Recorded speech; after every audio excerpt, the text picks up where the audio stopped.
Hi, my name is Zach Norman, and I'm the trainer here at DoggieLawn and Potty. We're going to get your dog trained. First thing you need to know is this process is safe. Your dog is in good hands. We've been doing this for 14 years, and the process works well, and no dog has ever been harmed in this process. Okay, so you're safe and in good hands. And this process is not hard. It can be time consuming in the beginning, but it's not hard. It's basically like, I like to say this, that if I asked you to throw a ball in the air and catch it, you'd say, okay, that's easy. If I asked you to wait 36 hours and throw a ball in the air and catch it, you wouldn't say it's harder. You just say it took a lot longer. All right. So it can be time consuming, right? And we're going to go through that.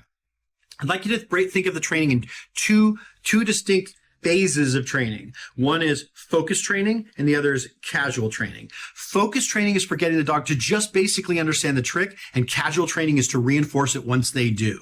Let's talk about focus training first. Okay. In focus training, we do it in these lengthy sessions.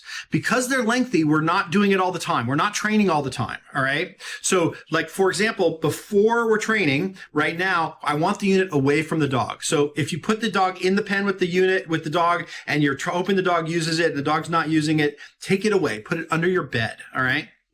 You say to yourself, I'm going to do a focus training session. I'm going to do my first official focus training session tomorrow. It can be on Sunday. It's your day off. You're going to need a day to think about this, okay, to make it work. The night before you do it, the dog goes in the crate. Okay, we're going to talk about not using a crate in a second. But your dog goes, you're going to see why a crate it becomes important in a minute.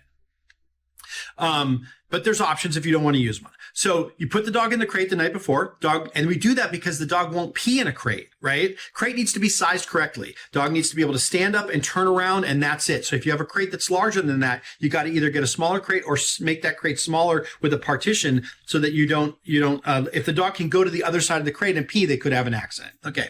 So we put the dog in the crate the night before. We have the treats ready for the training day, and we put the unit in the morning of the training session that we start. We put the unit down wherever we want. It can be on the balcony. It can be inside. Doesn't matter to me. All right. So your first focus training session has started. All right. You take the dog at 8 a.m. or whenever you get up, you go to the unit, you say go potty 10 to 20 times with the dog. If the dog looks at you funny, you put the dog back on the unit, you say go potty. If the dog lies down on it, you pick the dog up, you say go potty. If the dog wanders off of it, comes back, you grab the dog, bring it back, you say go potty. You do that 10 to 20 times. Guess what? Dog's not going to go. It's okay. The dog doesn't know the trick yet. Don't worry about it. Dog goes back in the crate. You don't even sweat it. You don't need to supervise the dog because it's in the crate. It can't have an accident right now. Hour later, you come back. 9 a.m. Take the dog out of the unit. Go to the unit, put the dog on the unit, say go potty. Dog doesn't go. Do that again 10 to 20 times. Dog won't go. It's okay. Back in the crate. All right. And again, we're building up pressure. The dog has been sleeping all night. They have some pressure. 10, 11, 12, 1, 2, 3. Keep going. If you take your dog out on a walk at 3 p.m. because it's not working, you ended the training session. All right. Because remember, it starts with a full bladder and it ends with a urination. So we need the urination to happen on the unit. So we just keep going. And as long as all the conditions are met, the dog has no option but to pee on the unit. The dog will eventually pee on the unit. I say as a general rule of thumb, 10 pounds, 10 p.m. Now, that sounds crazy, but bear with me here. What I have found is that a 10-pound adult dog can hold it until 10 p.m. on the first day of training. What that means is they've been in the crate the night before. They go every single hour to the unit and they don't want to pee on it. And eventually they do because they have to go pee. And then you give them a treat and then they go, oh, there's a training thing going on here. All right. That's what's so great about dogs is they begin to understand it once you give them that treat. But we got to get the treat in the dog for doing the trick. All right. It could happen at 10 p.m. It could happen at 3 p.m. Hell, it could happen at 10 a.m. I don't know, but we have to keep going till we go. Don't end the session yourself. If the dog sneaks off and is unsupervised and pees behind the couch, starts with a full bladder, ends with a urination, the training session ended. The cardinal sin of this process is if the training session ends and you don't know about it because your dog went off and peed somewhere because you weren't supervising. That's why we call this focused training. You're focused on the dog. The first one of these focus training sessions is the longest in duration. And like I said, it can be very lengthy. Now, it's important to understand, what if your dog weighs 20 pounds? 10-pound dog, 10 p.m.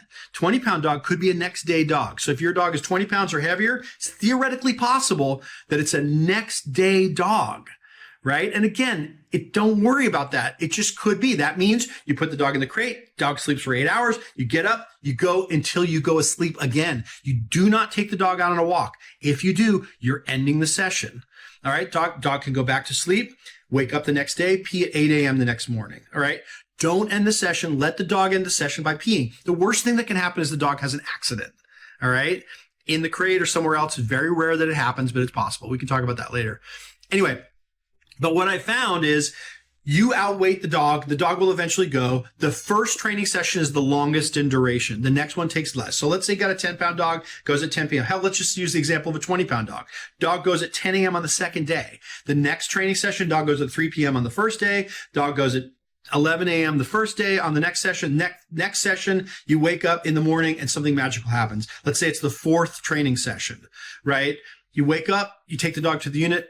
Dog goes, I got this. It just pees immediately, 8 a.m. That's when you're in casual training. Okay, so we've gone over focus training. Focus training happens in sessions, all right? When you're not training, the unit's put under the bed or away somewhere so the dog doesn't have access to it, so we don't have those bad behaviors starting. And it's going to take a few of them. Each one's going to get shorter and shorter and shorter. Okay, casual training. Now, the way casual training works is once you've woken up that morning on that day and you said, go potty, and the dog just went without any hullabaloo or fuss, you keep the unit down. Now the dog can have casual access to it, unsupervised access. So that means you can keep it down wherever you want. In the pen with the dog, out on the balcony, I don't care. In the kitchen, I don't care, right? Dog just goes to it. You take, every morning you wake up, take the dog to the unit, you say, go potty, the dog goes, okay?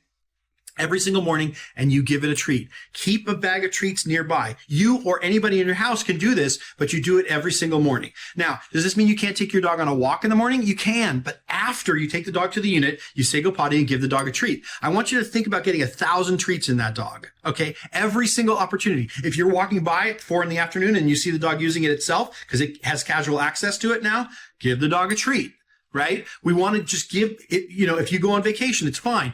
Have your house sitter or whatever, reinforce with giving that dog a treat. So train the people around you how to give this dog treats for doing the trick.